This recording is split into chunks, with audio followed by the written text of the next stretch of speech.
దేవుని అతి పరిశుద్ధమైన నామానికి మీ అందరికి వందనాలు, శుభాలు. అందరూ బాగున్నారమ్మా. దేవాదేవుడు మరొక నూతన దినం దయచేసిన దేవాదేవుని కృతజ్ఞాస్తులు చెల్లించుకుంటూ ఈ దినపు వాగ్దానం ధ్యానించుకుని ప్రార్థన చేసుకుని మన పనులు ప్రారంభించుకుందాం. ఈ దినపు వాగ్దానము, నా యందు నిలిచిండుడి, మీతో నేను నిలిచిండును. యోహాను సువార్త 15:4 మాట్లాడు. నా యందు నిలిచిండుడి, మీ యందు నేను నిలిచాను. మనం ఆయన ఉంటేనే ఆయన మన యందు ఉంటాడు. ఎవరైనా మనం ఆయనతో ఉంటేనే కానీ ఆయన మనతో ఉంటారు. అలాగే సర్వశక్తిమైన దేవాదేవుడు నా యందు మీరు నిలిచుంటే నేను కూడా మీ యందు నిలిచి ఉంటాను.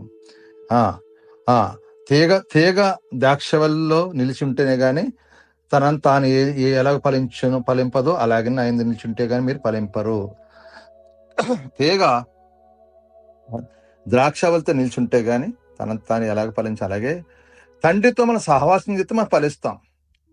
తండ్రితో సహవాసం లేకుండా, తండ్రితో సాంగత్యం లేకుండా మనం ఎలా ఫలిస్తాం? అందుకే ప్రభు అంటున్నాడు, మీరు నా యందు నిలిచుంటే కానీ మీరు ఫలింపరు. మీరు నాతో ఉంటేనే మీరు ఆశ్రయించబడతారు, దీవించబడతారు. సమస్తము చేయగల సమర్థుని కాబట్టి నా యందు మీరు నిలిచండి, మీ యందు నిలిచి ఉంటాను. అప్పుడు మీ అంతా మీరు ఏం చేసినా అది వ్యర్థం అంటున్నాడు. కాబట్టి ఇది నా వాగ్దానం. సహోదరి, ఆయన నిలిచిండే కృప దేవదేవుడు మనకు దయచేయను. అప్పుడు ఆయన మన వచ్చి మనకున్న సమస్యలు, మనకున్న ఇరుకులు, మనకు ఇబ్బంది, మనకున్న బలహీనతలు, మనకున్న సమస్యలు, కుటుంబ సమస్యలు అన్ని దేవాది విడుదల దయచేయను గాక. హల్లెలూయా. అలాంటి కృపా ధనత మీకు దయ కావాలంటే, దేవుని యొక్క దీవెన కావాలన్నా, దేవుని యొక్క ఆశీర్వాదం, దేవుని కృప మీకు కావాలన్నా కానీ దేవాదేవుడు అంటున్నాడు, మీరు నా యందు నిలిచిండి, అప్పుడు మీ అందు నేను నిలిచి ఉంటాను. అప్పుడు మీరు ఫలిస్తారు. ఎలాగంటే 100 ఫలిస్తారని ప్రభు అంటున్నాడు. ఎంతని? 100. నీ ఎంత నువ్వు ఏమీ ఫలించలేవు. నీ తండ్రి సహాయం లేకుండా, దేవాదేవుని కృప లేకుండా, దేవాదేవుని ఆశీర్వాదం లేకుండా నువ్వు ఫలింపు అంటున్నాడు కదా ప్రభు. ఆయన నిలిచిండే కృప దేవాదేవుని మీకు దయచేయను గాక. ఆమేన్. ఈ వాగ్దానం ప్రార్థించి దేవుని నిలిచింటే దేవుడు నీ యందు ఆయన నిలిచిండి నిన్ను దీవించి ఆశ్రయించును గాక. ఆమేన్. ప్రార్థన. సర్వాధికారమైన సర్వశక్తిమంతుడా, జీవం గల యేసు ప్రభువా, పరిశుద్ధుడా, కృపగల వాడ, కనికరం గల తండ్రి, నీకు వందనాలు. తండ్రి, నీ యందు నిలిచిండే కృప మాకు దయచేయి. అప్పుడు మేము ఆశ్రయించబడతాం, మేము దీవించబడతాం. ప్రభా నాయనా, మీరు సహాయించండి, మీరు దీవించండి, మీరు ఆశ్రయించండి. నీ అభిషేకం, నీ ఆత్మ, నీ పరిశుద్ధ సన్నిధి మాపై కుమ్మరించు. నీ ఆత్మకార్యాలు జరిగేలాగా, నీ మహిమకార్యాలు సహాయించండి. ప్రభా, నేను చేస్తున్న మా చేతి పనులు మమ్మల్ని మా రెక్కల కష్టాల జీతం దీవించు. మాకున్న ప్రతి కీడును కొట్టే మేలుతో నింపండి ప్రభా. దుష్టుడు సాతాను గలబిల్చిన ప్రతి ఆటంకము యేసు నామములో దూరపరచండి ప్రభా. బలహీనలు ముట్టి స్వస్థపరచు ప్రభా. బలహీనలు ముట్టి స్వస్థపరచు. నేను స్వస్థపరిచే హవా నేనే అంటున్నా ప్రభా. హాస్పిటల్ ఐసీలో బిడ్డలు ముట్టండి, స్వస్థపరచండి ప్రభా. షుగర్, బీపీ, గ్యాస్ నొప్పులు, మోకాలు నడుగుల బాధ విడుదల దాయించండి ప్రభా.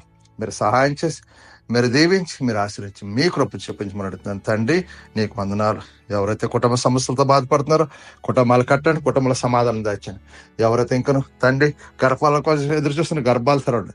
గర్భాలు ఇచ్చినట్టు నార్మల్ డెలివరీ వచ్చినా సహాయించండి, కృప చూపించమని అడుగుతున్నాను తండ్రి. నీకు వందనాలు, స్తోత్రాలు. అలాగే ప్రభా, వివాహాలకు అవాల్సిన వివాహాలు జరిగేలా సహాయించండి. అప్పులు, బంధకాల నుంచి విడిపించండి. తాగుడు, పేగడని వ్యసనాల నుంచి దూరపరచండి తండ్రి. ఆర్థిక ఇబ్బందులన్నీ దూరపరచు ప్రభా. ఎక్కడ కష్టాల జీతాన్ని దీవించి ఆశ్రయించి కృప చూపించమని, మీ కృపలో ప్రతి బిడ్డని దీవించి ప్రతి కొండలో సంతోషం, సమాధానం కృప చూపించమని, మిమ్మల్ని మీరు మహింపరచు, మీకు మహిమకరంగా జీవించి కృప దాచమని యేసు పరిశుద్ధమని వేడుకుంటున్నాం తండ్రి. ఆమేన్. ఆమేన్. అందరికి వందనాలు. దేవుడు మిమ్మల్ని, మీ కుటుంబాన్ని బహుగా దీవించి ఆశ్రయించును గాక. ఆమేన్. వందనాలమ్మ, వందనాలు. దేవుడు మిమ్మల్ని దీవించును గాక. ఆమేన్. ప్రభువు నామంలో ఈ వీడియో వీక్షించిన ప్రతి ఒక్కరికి జీసస్ స్వస్థత ప్రార్థనా మందిరం వారి ప్రత్యేక వందనాలు తెలియజేసుకుంటున్నాము.